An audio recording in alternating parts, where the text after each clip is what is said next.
I froze, my suitcase still at my side, when the doorman's request shattered the moment. "May I see your ID, ma'am?" The words didn't fit. This was my home, my lobby, my life built over decades. But on his screen, my name was gone. In its place, my son and his wife had written me out, reducing me to nothing more than a guest in the very place I had given them out of love. "We're about to begin, but if you'd like, share where you're joining from." It reminds me this story doesn't echo into silence, it lands somewhere real. Drop it in the comments, and don't forget to subscribe. The wheels of Maggie Lane's rolling suitcase echoed off the polished marble floor of the lobby, an elegant hush broken only by the soft click of her sensible heels. The glass doors had barely closed behind her when she spotted Paul behind the concierge desk. Gray at the temples now, but still upright, crisp, dependable. "Paul," she called warmly, lifting her sunglasses onto her head. "Surprise." He looked up, startled, and then something flickered. Not surprise, not delight. Something tighter, quieter. He stepped from behind the desk, straightening his blazer. "Good afternoon, ma'am. May I see your ID?" Maggie blinked. The air around them seemed to still. "Paul?" She laughed softly, lowering her suitcase handle. "It's me." He exhaled but didn't smile. His voice dropped to a murmur. "Mrs. Lane, I'm so sorry. I I was told you were a guest now. I'm required to ask." Her spine stiffened. "A guest?" Paul's eyes flicked toward the security cameras, then back to her. "It came from upstairs. Mr. and Mrs. Lane filed a new resident list with the board. Said you were just staying temporarily." She stood there for a full beat, her throat dry. The lobby, her lobby, suddenly felt foreign. That scent of jasmine cleaner she used to love? Sterile now. That gold-trimmed elevator? Closed to her. "They updated your status in the fob system last week," Paul added, barely audible. I didn't want to believe it. Maggie's voice, when it came, was quiet. "You're telling me my son and his wife stripped me from my own home on paper?" Paul looked genuinely pained. "I thought maybe it was a mistake. Or temporary. They said you were traveling." "I was," she said, her voice sharpening. "For 3 weeks. Not 3 lifetimes." He hesitated, then tapped the desk. "The system won't let your old fob in. I can buzz you through this time, but—" He trailed off, not needing to finish. Maggie stepped back, her pulse suddenly loud in her ears. They'd erased her. Not just from convenience, intentionally, strategically. The doors behind her opened with a rush of wind. A couple stepped inside, nodded politely at Paul, then gave Maggie a long once-over. She could almost feel the judgment. Elderly, out of place, suitcase in hand, clearly not someone who belonged here. "Did they put their names down as the owners?" she asked, her mouth dry. Paul nodded once, reluctantly. "Primary residence. Ownership status." Maggie inhaled slowly, then pulled herself up straighter. This wasn't a mistake.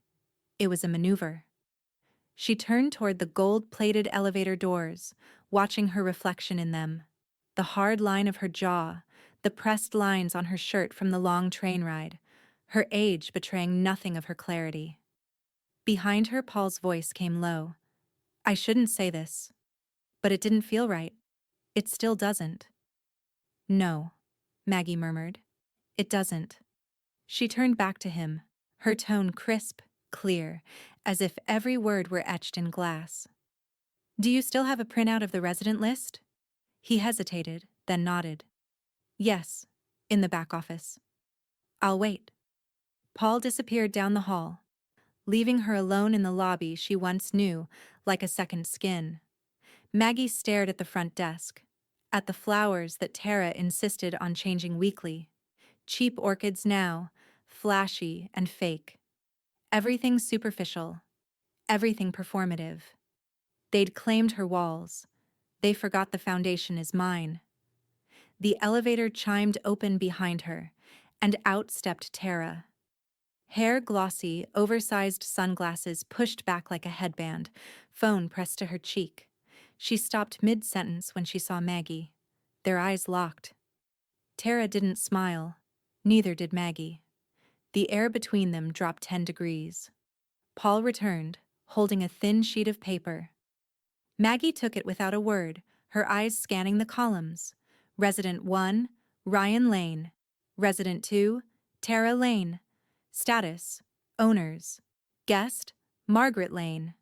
She handed it back slowly, deliberately, and turned to Tara. I believe there's been a mistake, Maggie said, her voice calm but laced with steel. Tara gave her a cold, polite smile. We didn't know when you'd be back. Oh, Maggie said, dragging her suitcase toward the elevator. I'm back. The elevator ride was silent, save for the low hum of cables and the faint whir of Maggie's suitcase wheels shifting against the carpet. Tara stood in the opposite corner, still on her phone. Voice sugar-sweet now. Yes, we love living here. The views, the privacy, it's everything we imagined. She didn't look at Maggie once. The doors opened to the 21st floor. Maggie stepped out first. Their unit door, her unit door, stood ajar. Inside, laughter floated faintly from the back. Ryan's. The sound once warmed her. Now it was just noise. Maggie didn't go in. She turned quietly and walked back toward the elevator, pressing the down button with precision. Her hands were steady, her breath even. But her jaw ached from how tightly it was clenched. Paul was waiting at the desk when she returned, a thin manila folder in hand. I pulled the last 3 resident updates, he said quietly, sliding it across the counter. Maggie opened it. There it was again. Resident 1, Ryan Lane. Resident 2, Tara Lane. Guest, Margaret Lane. Status, long-term guest. Access, restricted. Fob, deactivated. She swallowed the burn in her throat. Her name wasn't even printed in bold. It looked ghosted, like she didn't belong in her own life. She looked up at Paul, but he couldn't meet her eyes. They submitted the change last Friday, claimed it was temporary while they helped with paperwork, said you'd requested it. Maggie gave a thin, humorless smile. Did I now? I can file a note that it's under review, Paul offered gently, but any override would need to go through the board. No, she said firmly. Not yet. She tucked the papers into her tote and turned toward the revolving doors. The cold outside hit her like a splash of water. Sharp. Sobering. She needed air. She stepped out onto the sidewalk, the wind off Lake Michigan biting at her collar. Cabs whirred past. A dog barked from the corner. Somewhere, someone was laughing. It all moved around her like she wasn't even there. Then, Grandma? She turned just in time to see Sophie jogging across the plaza, her backpack bouncing, her expression somewhere between excitement and panic. She threw her arms around Maggie with teenage urgency clutching tight. Maggie stiffened for half a second, then melted into the hug, the first real warmth all day. What are you doing out here? Sophie whispered, eyes flicking toward the building. I came home, Maggie said softly. Sophie pulled back just enough to look at her. They told everyone you were on some long cruise, like for months, and that you gave them the place. They told the board that. Maggie studied her granddaughter. You believed them? I wanted to, Sophie said, but it felt wrong. They keep saying things like, when we renovate and our penthouse. Even told my friend's mom they were considering selling. Her eyes shimmered, guilt pressing against youth. I didn't know what to do. You don't need to do anything, Maggie said, brushing a wind-tossed curl from Sophie's cheek. Not yet. I hate the way they talk about it, Sophie murmured. Like it was always theirs. Like you're just old and out of the picture. Maggie's expression didn't change, but her voice dropped into steel. They can edit my name off a list. But the deed? That's stitched with mine. Sophie glanced back toward the building. Are you going to fight them? I'm going to undo them, Maggie said quietly. A horn honked down the block. Sophie turned toward the sound, nervous. I should go before Mom sees us. She doesn't like me talking to you when she's not there. Maggie didn't flinch. I wouldn't like it either if I were her. They shared one last quick hug. Then Sophie was gone, disappearing around the corner like a shadow slipping through cracks. Maggie stayed standing, the cold digging into her coat, that resident list still burning against her side like a scar she wasn't allowed to touch. She turned back to the glass building and stared up at the unit she had paid off 32 years ago, where she taught Ryan to ride out thunderstorms by counting seconds between lightning and thunder, where Sophie learned to ice cookies at Christmas, where her husband died holding her hand by the window. They thought they'd taken her place, but all they did was show their hand. The downtown office tower was all glass and silence. Maggie sat beneath the cold glow of pendant lights, her coat folded neatly over her lap, the manila folder pressed tight against her palm like a confession. Across from her, Alicia Carter tapped out a final email, sharp nails clicking the keyboard with the same precision she brought to everything. Her sleek bob, her tailored slate gray pantsuit, her reputation for gutting estate fraud with surgical calm. She finally looked up. Let me see it. Maggie slid the folder across the desk. Alicia skimmed the papers without commentary. Just a tightening of the jaw, a slight twitch in the corner of her mouth as she hit the word guest. Your signature's nowhere, she murmured. I know. And you never signed any power of attorney or quitclaim deed. No, Maggie said. I was in Sedona, yoga retreat. I came home to find myself erased. Alicia turned to her monitor, fingers already moving.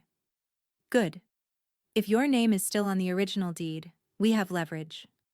The screen reflected in Alicia's glasses as she navigated the Cook County Recorder's office portal.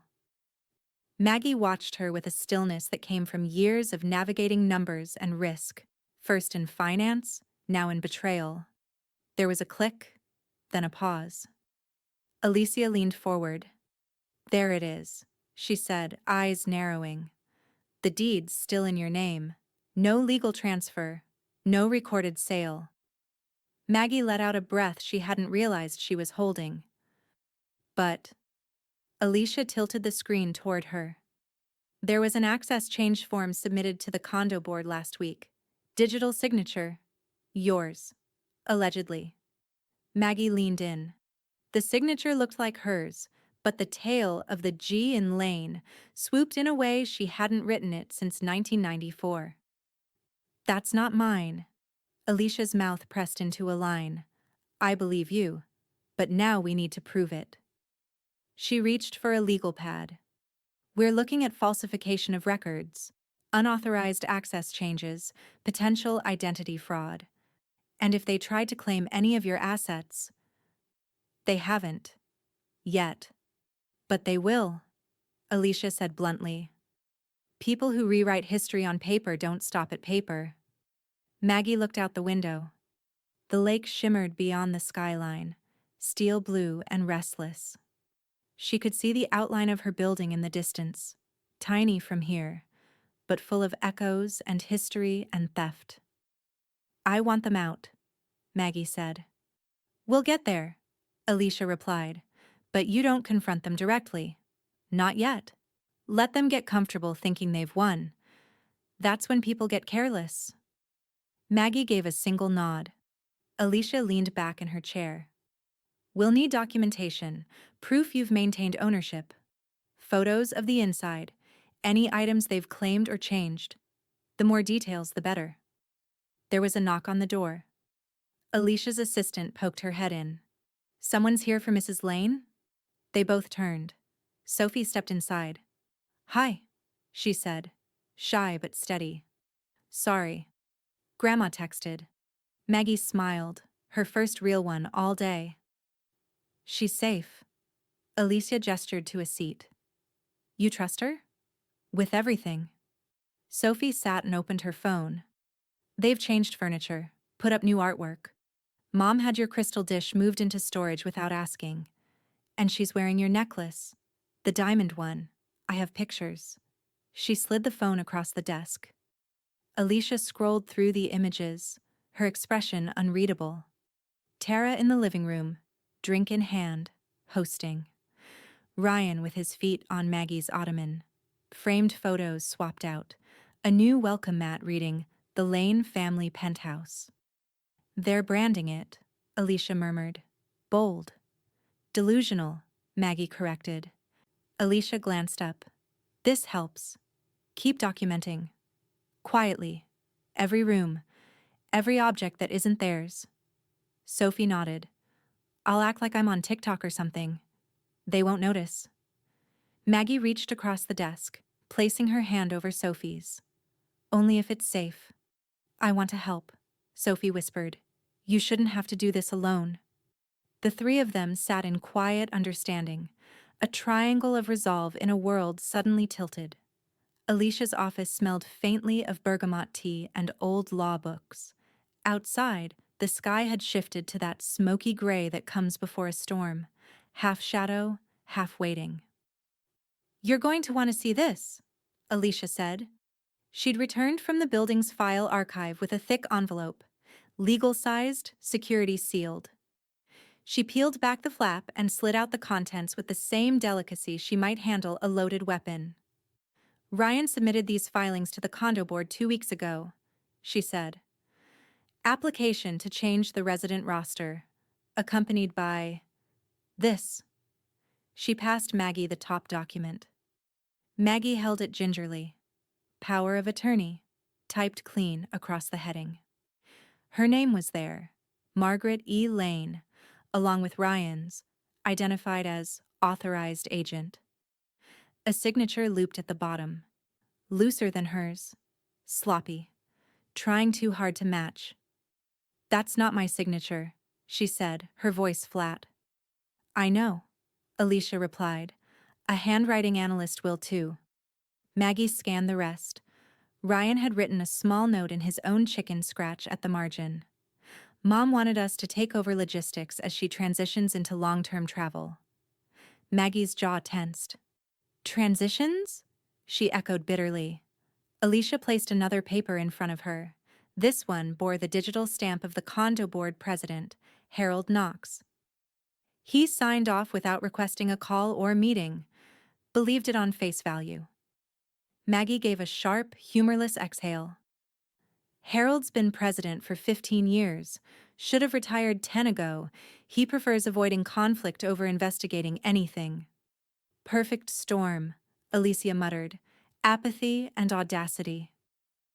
Maggie placed the forged document flat on the desk and pressed her fingers to it. So they gambled I wouldn't come back until it was too late. They forgot who raised Ryan. You're ready to fight this? No, Maggie said evenly. I'm ready to win. Alicia nodded and began organizing documents, her movements suddenly brisk. We'll build a certified ownership package, title history, notarized statements, legacy utility bills in your name, the whole spread. I'll flag the forgery with the board in writing by end of day. And the court? Maggie asked. One thing at a time, we hit the board first. Let them sweat. From the corner, Sophie sat curled on the office couch, watching silently, her phone held tight against her chest like a secret. When Alicia paused to step out and make a copy, Sophie finally broke the quiet. They've been opening your mail, she said, voice thin. Dad said you asked him to. I didn't believe him. Maggie turned gently toward her. I know. They're saying you're not thinking clearly anymore. Her lip trembled. That you're slipping. Maggie crossed the room and sat beside her, folding Sophie's hands between her own. I haven't slipped, she said. They just got greedy. Sophie nodded, but her chin quivered. I hate what they're doing to you. Maggie pulled her close. I don't want you caught in the crossfire. I want to be in it, Sophie whispered, tears catching now. I want to help you. I want to stand up for you. Maggie blinked hard, biting down the emotion that welled suddenly, hot and sharp behind her eyes. She hadn't cried yet, not when she saw the forged documents, not when the doorman called her a guest. But this cracked something loose. She hugged Sophie tighter, then looked past her at the table where Alicia had begun stacking evidence in neat, color-coded piles. A silent army. Outside the window, rain began to streak the glass. Alicia stepped back into the room, holding a sleek black binder. This will be the first draft of our counter package, she said. We'll certify the original deed. The board can't ignore this once it's filed properly. Maggie stood and squared her shoulders. Then let them see my face. Alicia gave a faint smile. That's exactly what I was hoping you'd say. The condo board meeting was held on the 12th floor in a glass-walled conference room overlooking the lake. Rain streaked the windows in thin diagonal lines, slicing across the skyline like scratches on a mirror. Maggie stood just outside the door, binder in hand, breath steady. Alicia adjusted the strap of her leather briefcase beside her, cool as ever. You don't have to say much, Alicia murmured. Let the evidence speak. Oh, I'll say just enough, Maggie replied. Inside, a long walnut table stretched across the room. 7 board members were seated in high-backed chairs, paper cups of coffee and digital tablets scattered between them. At the far end sat Harold Knox, condo board president, a barrel-chested man in a beige sweater vest, looking like he'd rather be anywhere else. And to his right, Ryan and Tara Lane. Ryan wore a smug navy blazer he hadn't earned. One hand draped over the back of Tara's chair like he owned the room. Tara, all lips and lashes, was dressed in what Maggie recognized as her old cashmere wrap. Their expressions carried the weightless confidence of people who believed their lie had hardened into fact. Harold looked up. Mrs. Lane, thank you for coming. We need clarification. Maggie and Alicia stepped inside. The room quieted. The hum of the air system felt suddenly louder. Ryan spoke first, as if he'd been rehearsing it for days. We just want to clear up confusion. My mother signed over the condo to us earlier this year. There's paperwork. She even gave me power of attorney. Alicia didn't flinch. May we speak to that? Harold gestured wearily. Yes, please. Ryan reached into a slim folder and passed a sheet of paper down the table. Maggie could already see the tail of the forged signature from where she stood. Alicia remained silent. She opened the black binder and slid a certified copy of the deed across the table instead. Then, another document. This is a sworn affidavit from a court-certified handwriting expert, she said, tone precise. It confirms the signature on that power of attorney is not Mrs. Lane's. It was forged. The silence that followed was absolute. Tara's posture changed first, just a twitch of the chin, a slight drop in her smirk. Ryan, slower, frowned, eyes darting to the affidavit. Harold looked from one document to the other, then back at Maggie. You're saying this was filed fraudulently? I'm not saying it, Maggie replied. Your own board accepted it without question. I'm proving it. Alicia continued, sliding out the next page. Additionally, here's a notarized statement from the building's longtime doorman, Paul Green, confirming Mrs. Lane was marked as a guest without her knowledge or consent. Tara tried to jump in. This is a misunderstanding. She wanted us to handle things. She told us that in Sedona. Maggie cut her off with a single look.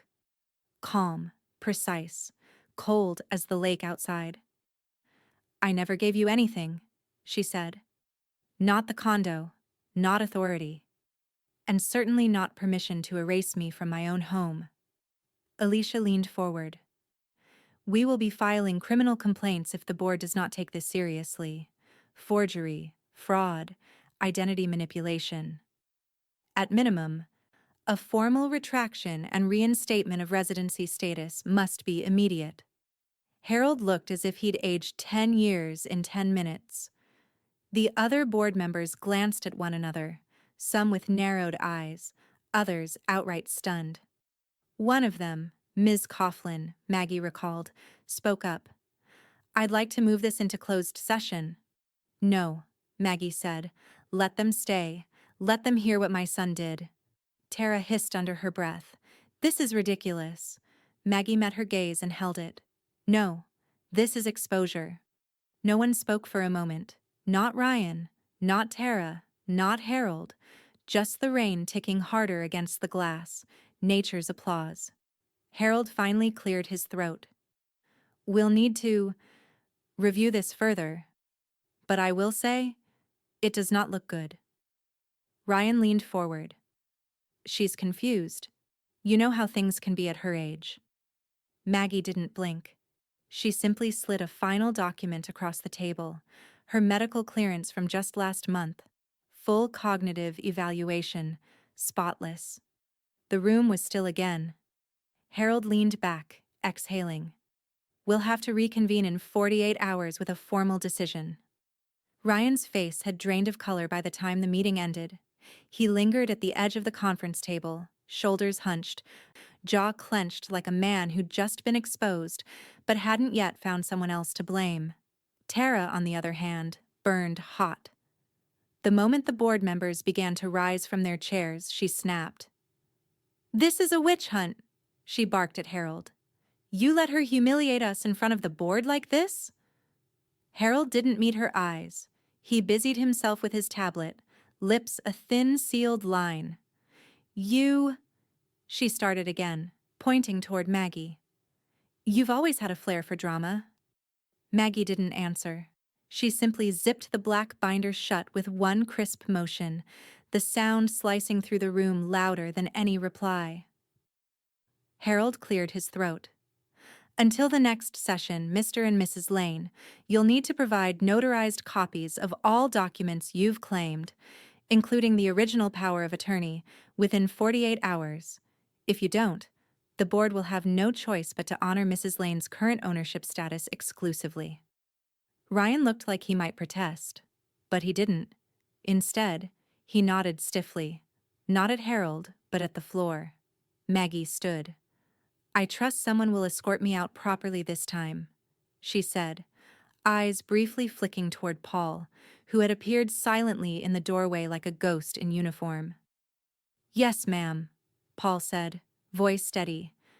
The group filed out in tense silence. Downstairs, in the shadowed corner of the lobby near the concierge desk, Sophie waited, pretending to scroll her phone. When Tara passed her, muttering under her breath, Sophie didn't even need to lift her eyes. She already had her phone recording. "She's not going to win," Tara hissed to Ryan, not bothering to lower her voice. "I don't care what some lawyer says. She'll regret ever walking into that room." Click. Saved. Sophie ended the recording, slid her phone into her jacket pocket, and quietly slipped out behind them. Upstairs in Paul's security booth, Alicia stood beside him, watching the fob access panel reload. "You're sure no one will flag this?" Alicia asked quietly. Paul shook his head. "They only pay attention when someone complains, and no one here is going to challenge Mrs. Lane again. Not after this morning." He tapped in a final line of code, pressed enter, and nodded toward Maggie, who stood just outside the elevator with her arms folded. "You're back online," he said. Maggie stepped forward. The LED strip on the fob reader turned green when she waved her keycard. Click. The elevator doors opened for her like they always should have. She didn't step inside just yet. She turned, meeting Paul's eyes. "Thank you," she said, her voice quiet but firm.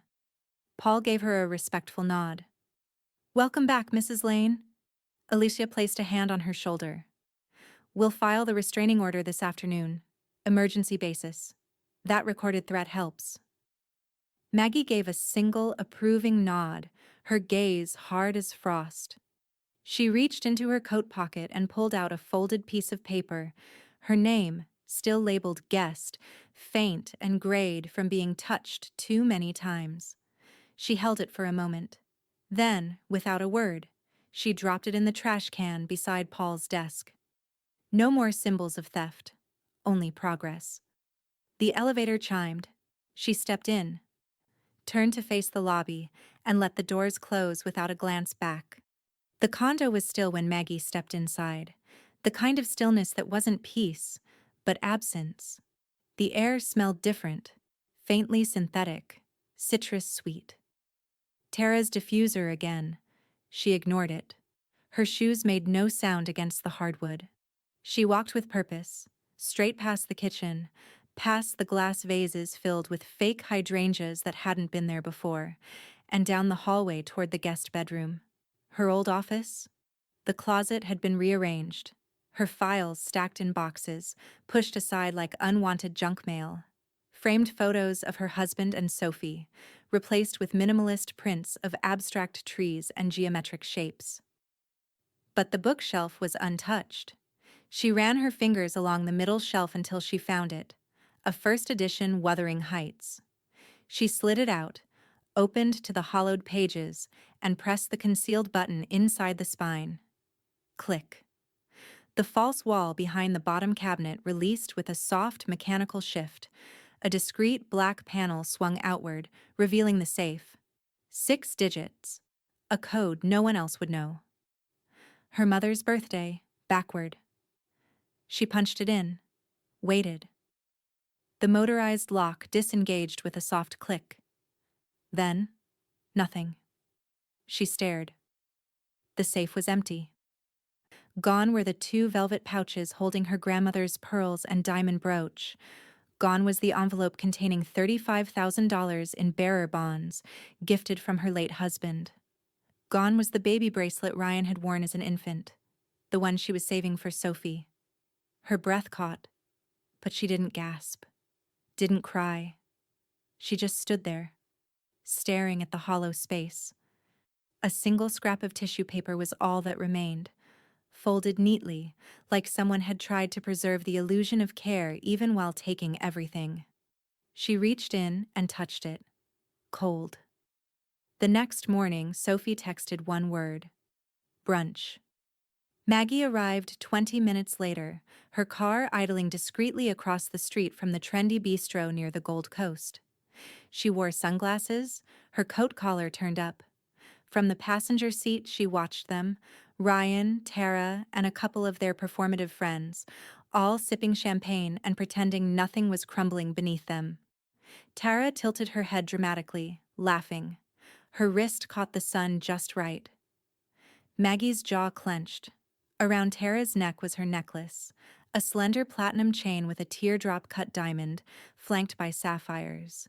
It had been a gift from Maggie's husband on their 30th anniversary. She hadn't worn it since his funeral, and now it sat against Tara's throat like it belonged there. A flash of movement. Sophie, seated 2 tables behind, lifted her phone casually and snapped a photo. Click. Captured. Time-stamped. Geotagged. They had stolen a home, rewritten documents, and now, jewelry. It was no longer just fraud. It was theft. Later that afternoon, Alicia reviewed the photo on her office monitor, zooming in with a precise swipe. "She's not even being subtle," she said. "She thinks I won't make it public," Maggie replied, voice calm. "She's forgotten what I'm capable of." Alicia slid the image into their digital case file. "We'll file it as evidence of possession of stolen property, along with a formal report to CPD for unlawful removal of items from a private safe." Maggie nodded once, slowly. "Let her explain to a judge why she wore my dead husband's final gift like it was a prop for brunch." She turned her gaze toward the window. Rain had cleared. The sky above Lake Michigan glinted clean and sharp, just like the mood inside her. Alicia tapped her keyboard. "We're building a paper wall they can't scale." Maggie didn't answer. She was already lost in thought, counting every item, every memory that had been taken. Not out of sentiment, but out of strategy. Because now it was personal.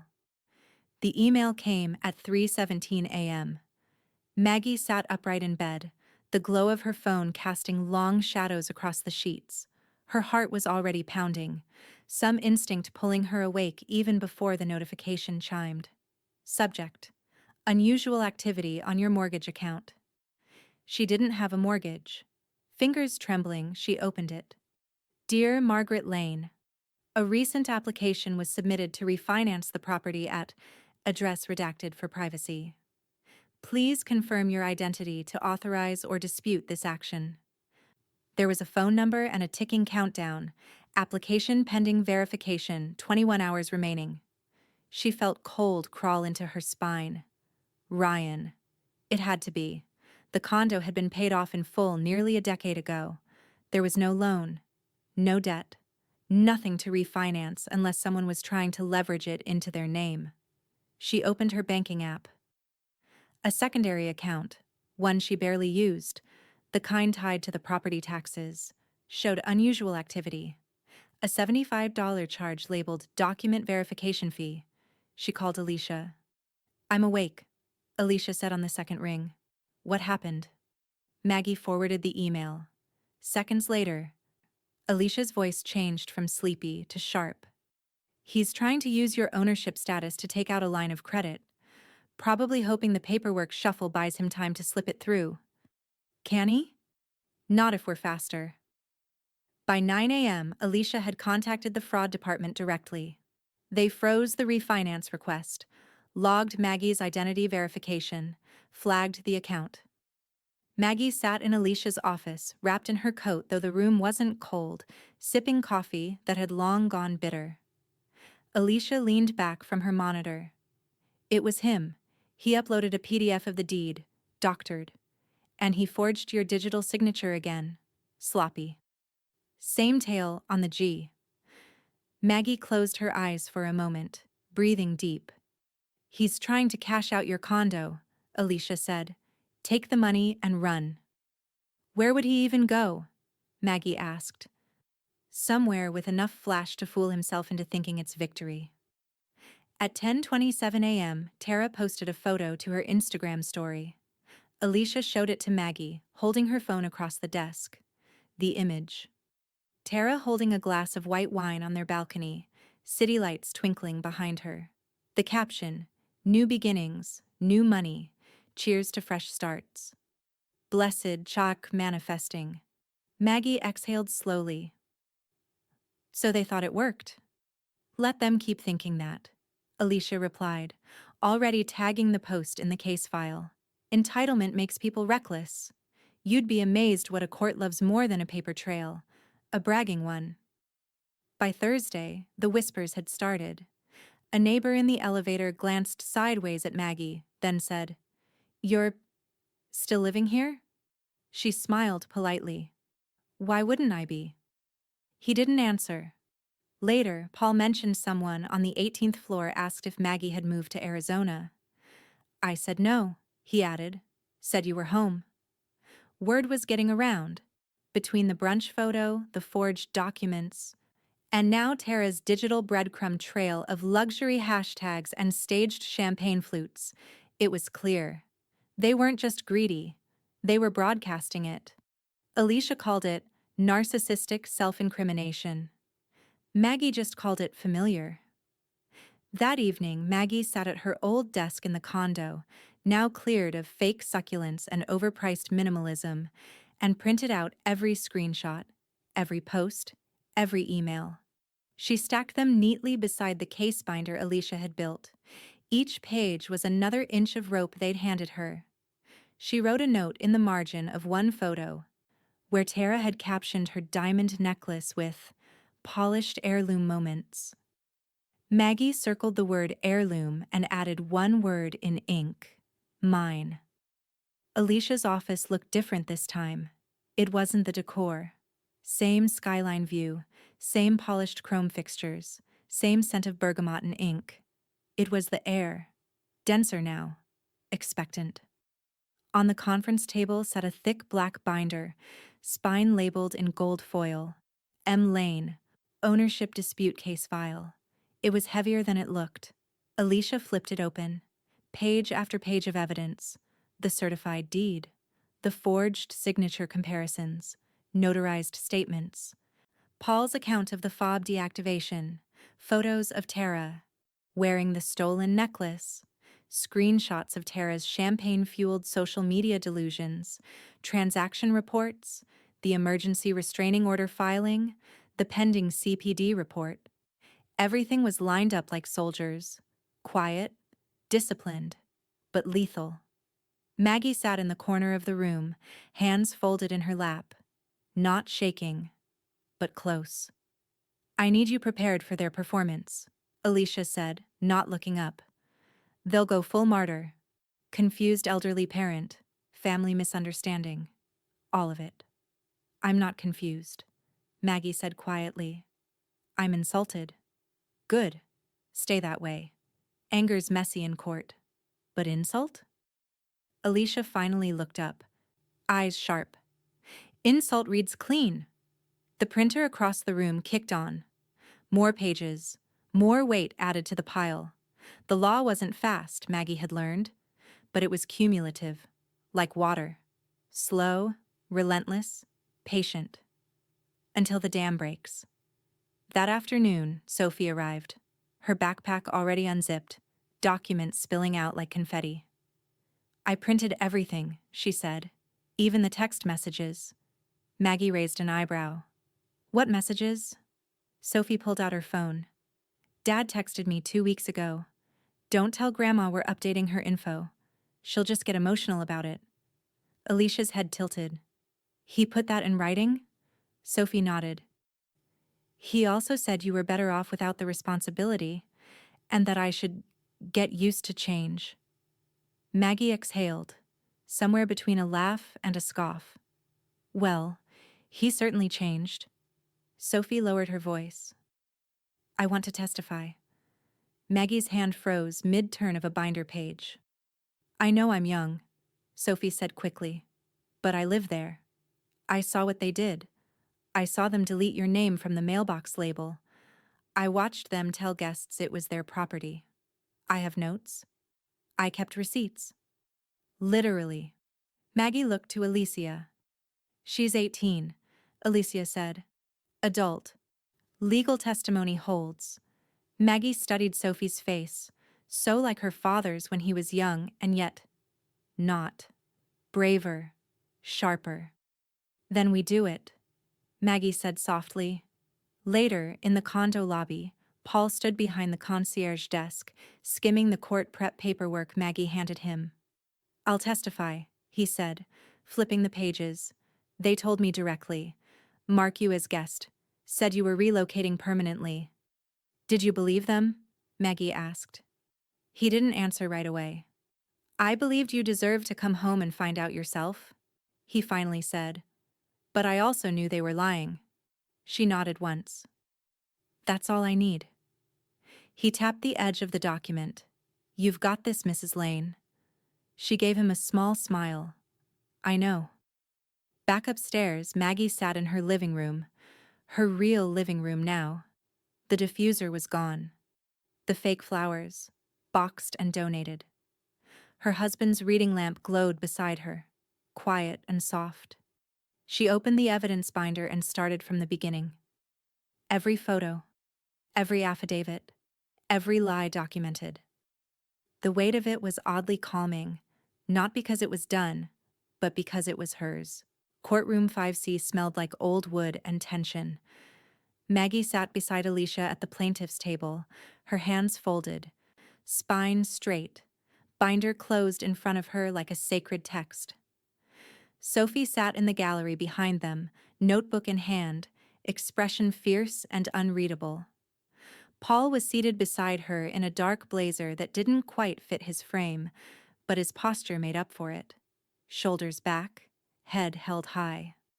Across the aisle, Ryan slouched in his seat, adjusting his collar every few seconds. His tie was too tight, his face too pale. Tara, by contrast, looked carved from glass. Stiff, cold, and breakable, arms crossed, chin lifted, not a word spoken since they'd walked in. At the bench, Judge Elaine Maddox flipped through a stack of files, late 50s. Measured, sharp eyes above wireframe glasses. She paused, pen in hand, and glanced down over the edge of her reading glasses. All parties present? Yes, Your Honor, Alicia said calmly. Judge Maddox nodded and turned another page. All right. We are reviewing case number 2025 CR 0987, Lane v. Lane, civil dispute regarding property fraud and contested ownership. I've reviewed the filings and evidence submitted. Mrs. Lane, she said, turning to Maggie, you claim your name was removed from ownership documentation without consent? Maggie stood slowly. That's correct. You claim forgery. I don't claim it, Maggie said. I proved it. A murmur from the gallery. The judge held up a hand. She turned to Alicia. You may proceed. Alicia stood and walked the court through each exhibit. First, the deed, still in Maggie's name. Then, the forged power of attorney, the handwriting expert affidavit, the screenshots, the restraining order, the safe contents reported stolen, Tara's social media post, each document placed on the court's display screen.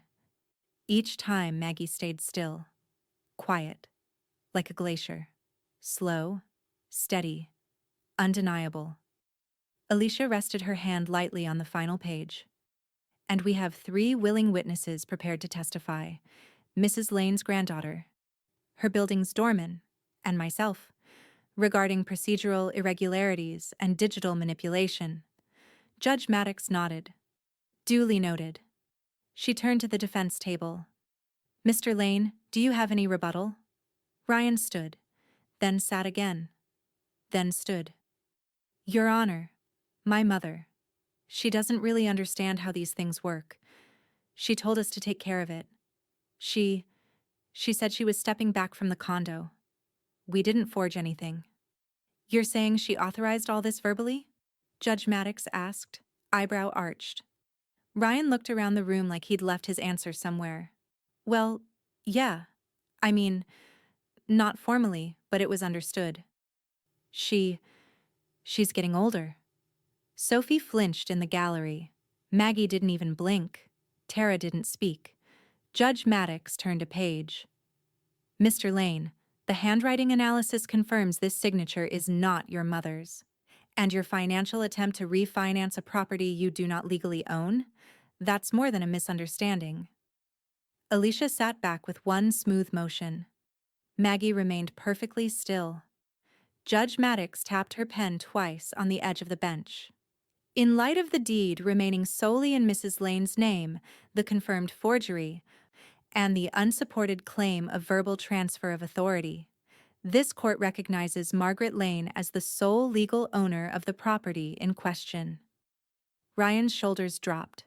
Tara uncrossed her arms just to clench her fists. I am issuing an immediate injunction, Judge Maddox continued, barring Mr. Ryan Lane from initiating any property-related financial activity tied to this residence. Any further attempts will be treated as willful fraud. She looked at Tara. And Mrs. Tara Lane, possession of stolen property is being referred to CPD. If those items are not returned within 72 hours, you may be facing charges. Tara's jaw visibly tightened. Judge Maddox folded her hands. Court is adjourned. The gavel cracked. In the hallway, Sophie hugged Maggie hard. You did it, she whispered. No, Maggie said, glancing back at the courtroom door. They did it to themselves. Alicia appeared beside them. That's 2 walls up. Ownership secured, financial channels frozen. Now we go for removal. Maggie finally allowed herself to exhale, slow, deep, steady. Her name was back where it belonged. The accountant's office was sterile. Clean lines, white walls, 2 clocks, Chicago time and New York. Maggie sat beside Alicia at the glass table, while the forensic report sat untouched in front of them. Across from them, the accountant, a woman named Beth Lowe, wore no expression as she flipped the folder open. "What we found," she said, "goes well beyond mismanagement." Maggie didn't respond. She stared at the pages like they were already familiar, because deep down she'd always known. Ryan didn't just want the condo, he needed it. Beth tapped a spreadsheet. Over $180,000 in gambling losses across online poker and crypto sports betting platforms, she said. Most linked to accounts under his name, one using your old address, which helped verify him for the attempted refinance. She slid over another document. Maxed credit cards in Tara's name. At least 3 opened without her knowledge. Their joint account is overdrafted. And there were 2 bounced checks filed under an LLC he created. Fake, as far as we can tell. Alicia didn't flinch. Did he use any of Maggie's information in those setups? Beth nodded. He tried. The banking red flags caught him before it processed. But we've filed a fraud watch with the credit bureau just to be safe. Maggie remained silent. Not out of shock. Out of something older. Deeper. Recognition. "I'll prepare a formal affidavit to submit alongside your ongoing fraud claim," Beth said. "Thank you," Maggie replied, voice cool. Outside the window, the Chicago River shimmered dull gray beneath clouds. It was late afternoon. Quiet. Still. But inside Maggie, something final clicked into place. Later that evening, Alicia and Maggie returned to her condo. Sophie was already there, feet curled beneath her on the couch, a mug of tea in her hands. She looked up as they walked in. "How bad?" Maggie gave a tired smile. "Bad enough to explain everything." Alicia dropped her briefcase on the counter. "We're filing to officially revoke the old power of attorney. Even though it was forged, it still existed in digital form, and we want it scrubbed, permanently." Maggie sat down beside Sophie. "I let it go on too long," she said quietly. "You trusted him," Sophie replied. "That's not the same." "No," Maggie said gently, "but it's close." Sophie reached out, placed her hand over Maggie's. "You deserve peace now," she whispered. Maggie gave her a small nod. She didn't cry. She didn't sigh. She just let the silence settle. Peace wasn't a gift. It was earned. And she was earning it. One legal form, one witness, one truth at a time. The court order came in 2 days later. Alicia stood beside Maggie in her living room as she read it aloud. "By formal petition and reviewed evidence, the court hereby revokes any and all previous power of attorney assignments associated with Ryan Lane, effective immediately. Sole authority over Margaret Lane's estate, financial, and medical decisions remains with Margaret Lane unless otherwise designated in writing." No fanfare, no ceremony, just black ink on white paper. And it was enough. It was a Friday afternoon when Paul called. His voice was polite but cautious, the way someone sounds when they know they're holding something explosive. "I thought you might want to know," he said.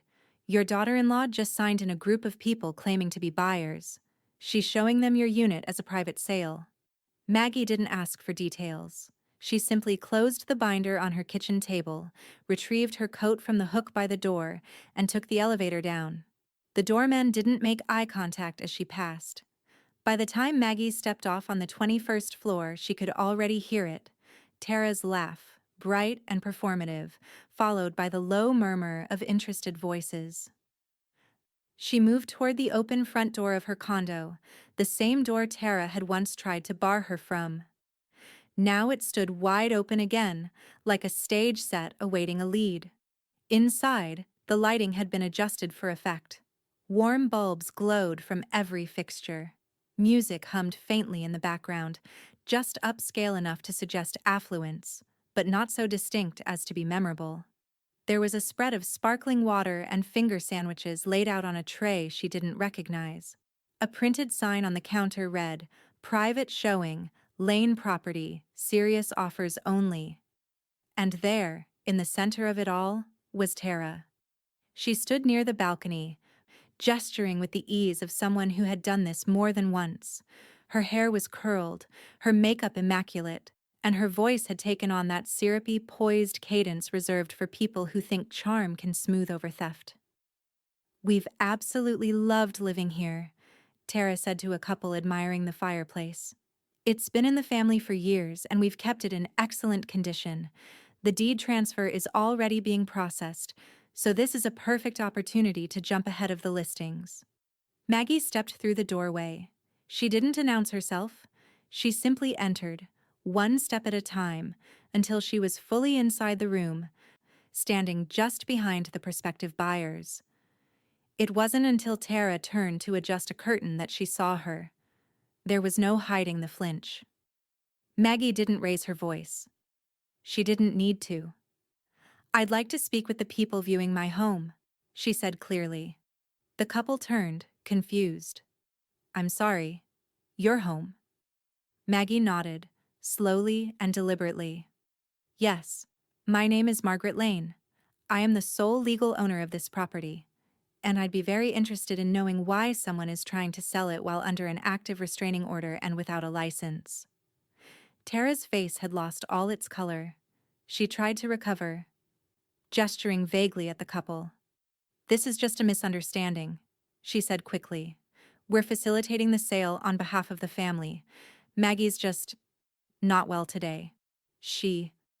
"I'm perfectly well," Maggie replied, stepping forward. Her voice remained composed, but her eyes held steel. "And I'm going to have to ask you to leave. This is not a listing. This is a fraud." She produced a manila folder from her bag and laid it gently on the kitchen island. Inside were certified documents, the court order affirming ownership, the real estate board complaint already filed, and the official rescinding of any prior power of attorney. The male buyer opened his mouth to respond, then thought better of it. He looked at Tara, then at Maggie, and slowly reached for his partner's hand. "We're so sorry," he said, already backing away. "We had no idea." The two of them left without another word. The quiet that followed was deafening. Tara didn't say a thing. She didn't have to. Her image, so carefully curated, was unraveling in real time. What she didn't notice was the neighbor standing just outside the door, phone raised, recording everything. By sunset, the video was posted, and by nightfall, it was everywhere. Photos of the confrontation circulated across social media, the caption reading, "When the real owner crashes your fake open house." Another video followed showing Tara's face crumple mid-sentence as she tried to defend herself. The footage was messy, the angle amateur. But it didn't matter. It told the truth. The building group chat buzzed. Someone posted, "Told you it was never really hers?" Another, "Maggie Lane's a legend." The next morning, Tara's design blog quietly disappeared. Her LinkedIn page was deleted. The Instagram went private. The unraveling had begun, and this time, it wasn't behind closed doors. The lobby had never been this full. Chairs lined the marble floor in rows, facing a long folding table where the HOA board sat stiffly under the soft glare of antique sconces. A projection screen had been wheeled in, an HDMI cable trailing like a cord to truth. The tension was thick, polite but pulsing. Residents whispered in low tones, clutching reusable coffee mugs and crossing their arms like shields. Some came out of curiosity, others out of quiet allegiance. Maggie stood near the back, hands folded in front of her. She wore a tailored navy coat and the sapphire brooch her mother once wore to testify against a land developer in '72. It was a small piece of defiance, and a piece of memory, too. Alicia stood beside her, cool and professional, flipping through a neatly tabbed binder. Paul was already in his seat at the front row, polished and pressed. Sophie sat next to him, her phone on silent but recording. The elevator dinged. Ryan and Tara stepped out together, but they looked like strangers now. Not a power couple, not a polished team. Ryan's collar was rumpled. Tara wore oversized sunglasses indoors. Their confidence didn't arrive with them. They paused as soon as they saw the crowd. "Let's get this over with," Tara muttered under her breath, walking faster than Ryan. At the head of the room, Board President Harold Knox cleared his throat. "This is a special session of the Homeowners Association," he began, "convened due to the number of formal complaints, legal filings, and community concerns surrounding Unit 21B and the behavior of its listed residents." He glanced toward Alicia. "You may begin." Alicia stepped forward without ceremony. She connected her tablet to the projector. The screen came to life. Slide 1. The certified deed. Maggie's name, uncontested. Slide 2. The affidavit of forgery. Slide 3. The restraining order. Slide 4. The Instagram post captioned, "New money, new beginnings." Slide 5. A still image. Tara, mid-laugh, the stolen necklace glinting under patio lights. Alicia spoke plainly, like she wasn't presenting a case, but facts already written in stone. "Margaret Lane is the sole legal owner of this property. She has never signed over power of attorney, never consented to a refinance, and never approved the attempted sale of her unit. The attempted fraud extends into multiple areas: real estate, financial access, and public misrepresentation." A pause. "And this HOA has the right, if not the obligation, to vote on whether Ryan and Tara Lane, neither of whom legally own the unit, should be barred from the premises moving forward." There was a long silence. Then Harold looked toward the witnesses. "Mr. Green," he said, "you were the one who downgraded Mrs. Lane's status?" Paul stood slowly, adjusting the hem of his blazer. His voice was even, firm. "Yes, sir. I was instructed by Ryan Lane to list her as a guest, not a resident. I asked twice for confirmation. He said she was in permanent transition." "And you believe that?" "I followed protocol. But I regretted it the moment I saw Mrs. Lane standing at the desk. She looked like a ghost in her own home." Whispers rippled through the room. Sophie rose next. She walked toward the screen without invitation and held up her phone. "This," she said, "is the photo I took at brunch. That's my grandma's necklace. She didn't lend it. She didn't gift it. Tara just wore it, like everything else she tried to take." She turned to the room, voice steady. "They didn't just steal things. They stole her identity. They erased her like she didn't matter.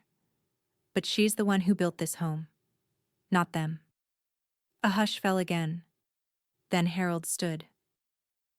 "All in favor of terminating Ryan and Tara Lane's guest access, authorizing immediate HOA-level barring from the property, and formally recognizing Margaret Lane as sole resident of 21B, please raise your hand." Hands went up, one by one, row by row. The vote was unanimous. Ryan's mouth opened, then closed. No rebuttal. No defense. He looked at Maggie as if seeing her for the first time in years. Tara took a step back, almost stumbled. She turned to leave, sunglasses still on, fury radiating off her in waves. No one stopped them. They walked out not as residents, not as family, not as anything. Just two people the building no longer claimed. Back near the elevator, Maggie stood still, unmoved. Alicia touched her shoulder. Sophie squeezed her hand. Paul turned to her quietly and said, "I guess the guest becomes the owner again." Maggie shook her head once. "I was never the guest," she whispered. "They were?" The lobby was quiet again. Not empty, never quite that, but no longer electric with confrontation or rumor. The marble floors shone under soft morning light, filtering through the glass doors, and the air had taken on that early autumn chill that made everything feel a little cleaner, a little newer. Maggie stood just beyond the threshold. For a long moment, she didn't move. She let her fingers rest on the strap of her handbag. Her coat was neatly buttoned, her boots polished.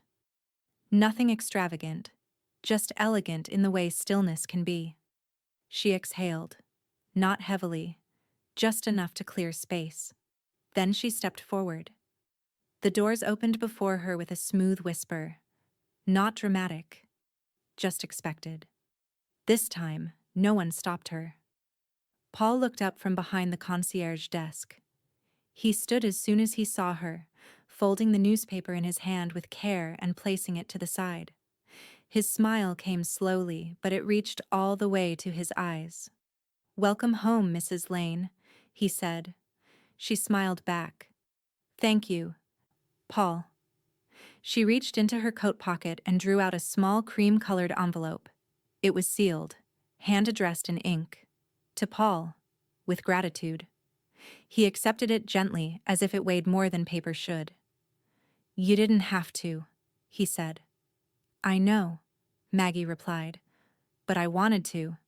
He glanced around, habit maybe, and lowered his voice. "Feels right, you walking in without pause." Maggie looked toward the elevator. "It does, doesn't it?" The chime echoed softly through the lobby as the doors opened again. Sophie emerged, arms full, 2 tote bags looped over each shoulder, a coffee cup in her teeth. Her hair was pulled back in a high ponytail, her sweatshirt slightly oversized, but her expression was determined. "Okay," she said, handing Maggie the cup. "1 trip down, 3 to go." Behind her came the boxes. Paul stepped out from behind the desk to hold the door as 2 delivery workers rolled in the cart. Books, framed photos, linens in labeled bins. The scent of lemon polish from Maggie's original dining set drifted faintly from beneath a tarp. "I marked the fragile ones," Sophie said. "The glassware's in the padded box." Maggie gave her a grateful look. "You didn't have to." "I wanted to," Sophie echoed, smiling. "It's good to put things back where they belong." The elevator ride was silent, but not tense. Just full. Back on the 21st floor, Maggie keyed in her own code, and watched the panel light up green. The door opened without resistance, without question. The apartment greeted her like an old friend, one who'd been waiting with quiet patience through months of noise. Inside, light streamed through the windows, throwing soft gold across the hardwood. Her rug was back in place. The old lamp glowed faintly in the corner, already plugged in. The bookshelf had her books again. Spines familiar. Stories remembered. From the hallway came a knock. Gentle. Maggie opened the door to find a woman from the 18th floor, someone she recognized mostly from elevator rides and polite hallway smiles. Today, she held a small potted plant in both hands. "I just wanted to say, we're glad you're back," the woman said. Maggie accepted the gift, her hands steady. "Thank you." On her way back to the door, she passed another neighbor, Mr. Delano, the one who always wore Argyle socks and read mystery novels in the lobby. He tipped an invisible hat. Another woman down the hall simply nodded, quiet and respectful, as if finally seeing Maggie properly for the first time. The hallway was the same. She was not. Back in her unit, Maggie stood at the window, holding the plant in one hand and her coffee in the other. She could see the lake in the distance, the same steel blue it had always been. But something had shifted. Not the view. The vantage point. She turned to Sophie, who had just finished stacking the last box beside the bedroom door. "No one asks me for ID again," Maggie said softly. Sophie smiled. No one would dare.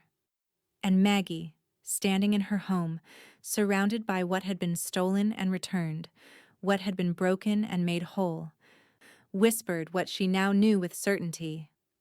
Respect returned with keys.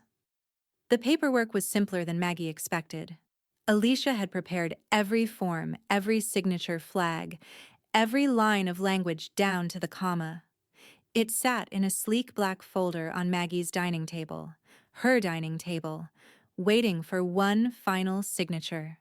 Maggie read it carefully anyway. Not because she doubted Alicia, because it mattered. Because this was not about legality anymore. It was about choosing what would last. Across from her, Sophie watched without fidgeting. She didn't rush her grandmother, didn't prod. She just sat quietly, hands folded in her lap, the same calm expression Maggie had once seen in her own reflection decades ago, right before buying the condo for the first time.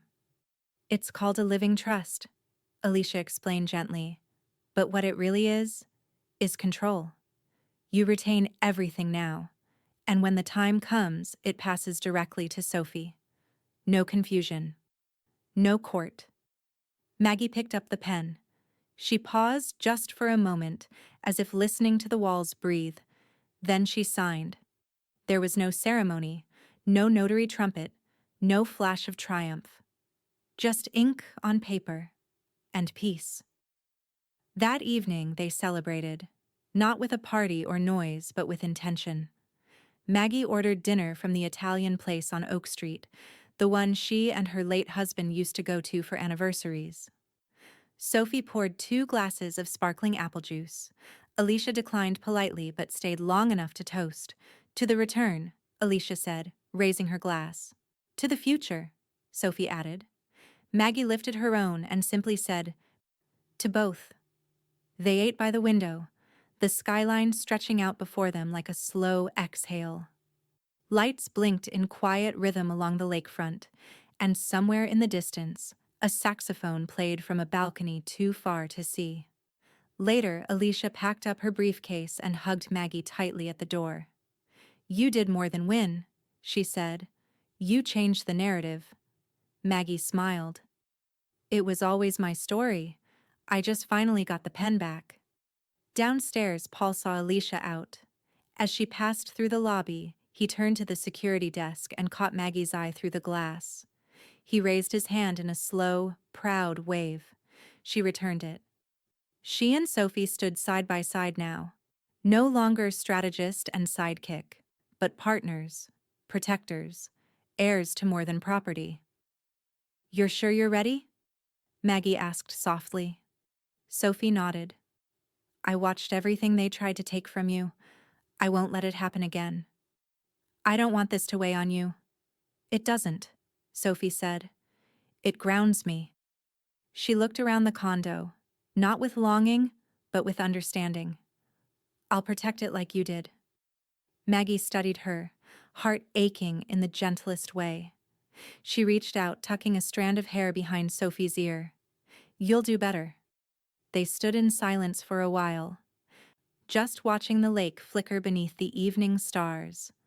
Maggie didn't need music, or more guests, or some loud declaration of victory. This was enough. Tomorrow would come, but it would arrive on her terms. The condo had been stripped, reclaimed, repaired, and now, redefined. What was once a battleground had become a sanctuary again, not because it was full of things she'd owned, but because it now echoed with choice, with clarity, with bloodline. She walked through each room one last time that night, not to check, but to remember. The way the light hit the hallway wall, the subtle creak in the floorboard near the kitchen, the scent of old paper from her father's law books in the office bookshelf. Nothing dramatic, just presence, just legacy. And when Maggie finally lay in bed, clean sheets, clear conscience, she let her hand rest on the nightstand beside her, where the new trust papers now lived in a labeled folder. Walls, she realized, didn't make a home. Legacy did. And just before sleep reached her, she remembered that first moment, the one that started everything. The one where Paul had asked for her ID like she was a stranger in her own life. She smiled now, eyes already closing, because when the doorman asked her to show proof, she realized her proof was stronger than their lies.